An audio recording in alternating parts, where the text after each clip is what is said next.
কালো মেঘের ছায়া দ্বিতীয় পর্ব। কি হলো, চুপ করে দাঁড়িয়ে আছো কেন? কানে কথা যায়নি তোমার? আকাশের গলার আওয়াজ আরো এক ধাপ চড়ে গেল। অনন্যা আকাশের দিকে তাকালো। যে মানুষটাকে সে নিজের জীবনের অংশ ভেবেছিল, তার এ রূপ সে কিছুতেই মেনে নিতে পারছে না। অনন্যা শক্ত গলায় বলল, আমি কোনো অন্যায় করিনি আকাশ। মার পায়ে ধরে ক্ষমা চাওয়ার মতো কিছু আমি বলিনি। আমি শুধু সত্যি কথাটাই বলেছি। এত বড় মুখ আমাদের সামনে, আবার মুখের ওপর জবাব দিচ্ছে। রাবেয়া বেগম নাটকীয় ভাবে কপালে হাত দিয়ে সবাই ভেঙে পড়ার ঢং ধরলেন। ওরে আকাশ, এই দিন দেখার আগে আমার মরণ হলো না কেন? বাপের বাড়ি থেকে একটা ভাঙ্গা পয়সাও আনেনি, উল্টো এখন আমার ছেলেকে আমারই বিরুদ্ধে খেপাচ্ছে। দূর করে দাও এই অলক্ষীটাকে আমার বাড়ি থেকে। মায়ের কান্না দেখে আকাশের রাগ এবার চরম সীমায় পৌঁছালো। সে অনন্যার হাতটা শক্ত করে চেপে ধরল। আঙ্গুলের চাপে অনন্যার কবজিটা নীল হয়ে যাওয়ার জোগাড়। তুমি নিজেকে কি ভাবো বলো তো অনন্যা?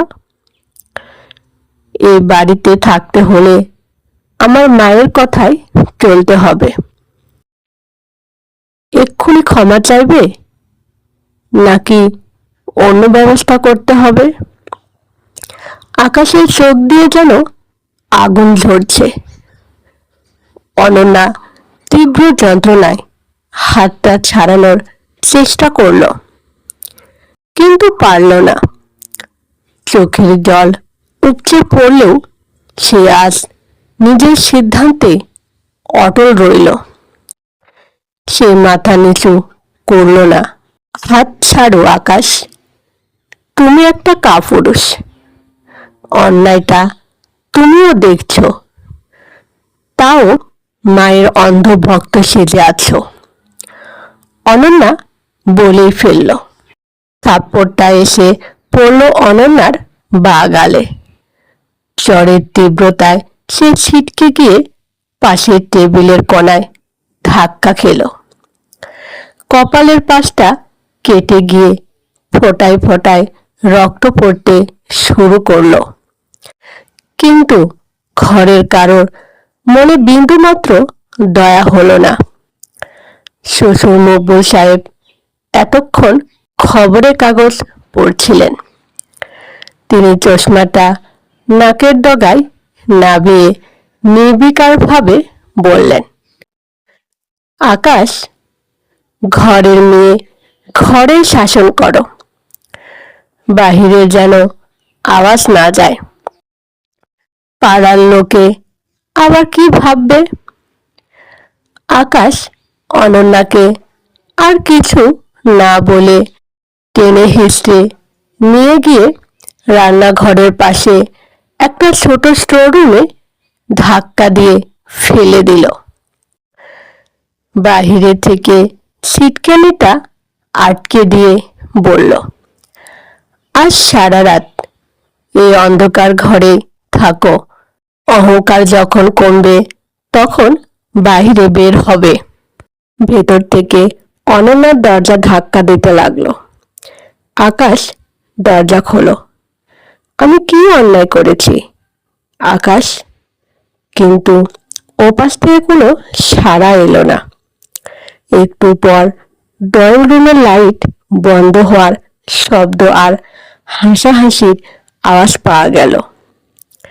যেন কিছুই হয়নি, একেবারে স্বাভাবিক একটা সন্ধ্যা।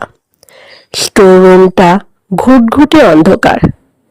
একটা ছোট ভেন্টিলেটর দিয়ে বাহিরে আবছা আলো আসছে। মেঝেতে বসে অনন্যা নিজের কপালটা হাত দিয়ে ছুলো।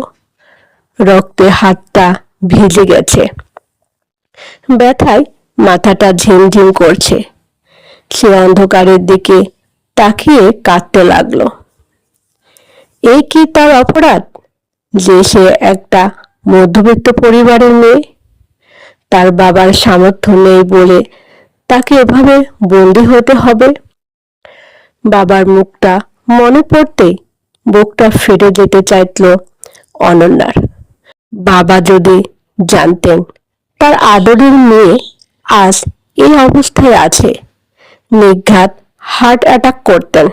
না, বাবাকে কিছু জানানো যাবে না। রাত তখন আনুমানিক 2টো, চারিদিক নিঝুম। হঠাৎ অনন্যা ভেন্টিলেটর দিয়ে বাহিরের রাস্তায় একটা পরিচিত বাইকের আওয়াজ শুনতে পেল। তার ছোট ভাই নিলয় কি এসেছে, নাকি এটা তার ভ্রম?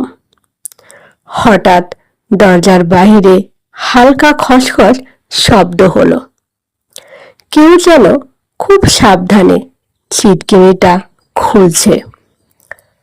অনন্যা ভয়ে আর আশায় বুক বেঁধে দরজার দিকে তাকালো। চলবে কি? 3য় পর্বের জন্য কি আপনি প্রস্তুত? গল্পটি কেমন লাগছে জানাবেন। গল্পটি ভালো লাগলে লাইক, কমেন্ট ও সাবস্ক্রাইব করতে ভুলবেন না। গল্পের পরবর্তী অংশ জানতে আমাদের সাথেই থাকুন। ধন্যবাদ সবাইকে।